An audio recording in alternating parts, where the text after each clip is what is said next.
Have you ever wondered why you can show up to church week after week, read your Bible, genuinely want to obey God, and yet keep running headfirst into the exact same spiritual brick walls? You love the Lord, but the spiritual vibrancy you used to have is fading. Temptation suddenly feels a lot heavier. Even your everyday circumstances just seem like they're actively working against you instead of helping you. So how do you know what you actually need? Are you just having a tough week and need a quick pep talk from a friend? Or do you actually need spiritual medicine? The answer usually comes down to what you're trusting to get you through the day. Are you relying on the human factor, your own grit, willpower, and determination? Or are you resting on the God factor, which is His divine grace? Think about Peter. Before Jesus was arrested, Peter practically guaranteed he would never deny the Lord, but his confidence was built entirely on his own strength. When the pressure hit, all it took was a servant girl asking a single question for his courage to totally collapse into a triple denial. When we treat our education, our natural personality, or our sheer grit as the source of our strength, we inadvertently shut out the grace we need to survive. This kind of self-reliance creates a heart that tries to function independently of God, and a heart that doesn't depend on its Creator is, by definition, a sick heart. Part of growing up as a Christian is developing the spiritual intelligence to self-diagnose. There are 5 specific indicators that tell us our heart is getting spiritually sick.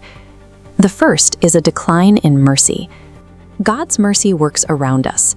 It's the external force that neutralizes our frailties and clears the path to make obedience easier in our daily circumstances. The second indicator is a decline in grace. While mercy works on the outside, grace works on the inside.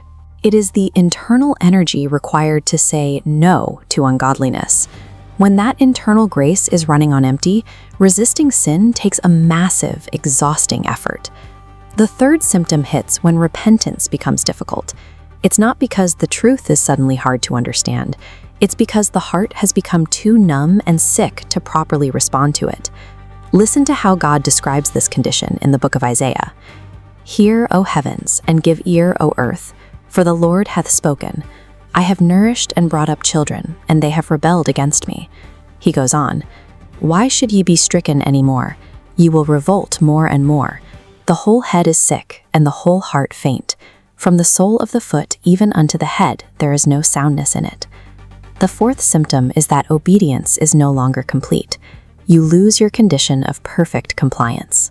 Instead of immediately dropping a bad habit or a rebellious attitude when God points it out, you start defending it, nurturing it, and making excuses for it. A healthy believer doesn't protect spiritual treason against God. 1 John 1:9 reminds us, "If we confess our sins, He is faithful and just to forgive us our sins and to cleanse us from all unrighteousness." The final symptom is that God is no longer showing Himself strong on your behalf.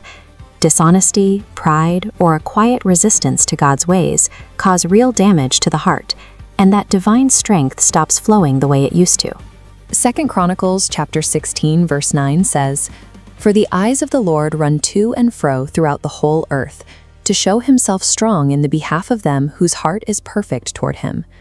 A perfect heart simply means a healthy heart, fully inclined toward God. If you recognize these 5 symptoms in your own life, don't hide. Treat it as an urgent invitation to step into the clinic and seek spiritual medicine. What exactly is this medicine? Very simply, spiritual medicine is any portion of God's Word that actively improves the condition of your heart.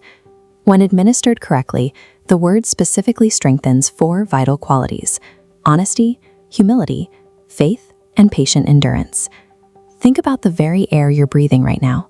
Who pays for it? Who keeps it circulating around the globe? Who created oxygen? And who sustains your life every single second? When you realize you are completely dependent on a creator for every molecule of air, the illusion of being self-made falls apart.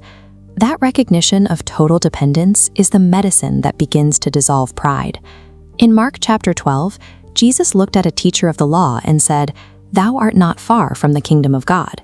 You can be far from the kingdom, or you can be near it. The Holy Scriptures serve a purpose far deeper than just providing data or increasing your intellect. God's Word restores the condition of the heart, preparing the soil of the soul to finally receive the seed of repentance.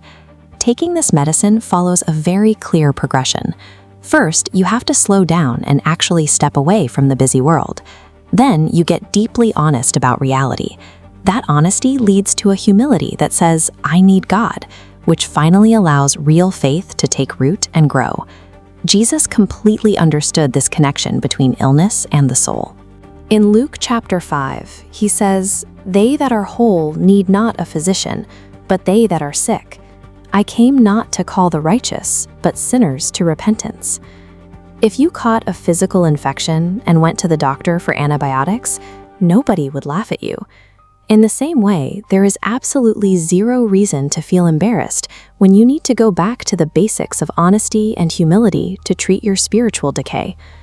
James encourages us, "Confess your faults one to another, and pray one for another, that ye may be healed." The whole point of getting vulnerable is to find healing and restoration, not to sit under condemnation. And keep in mind, this medicine is also preventative. We live in a fallen world.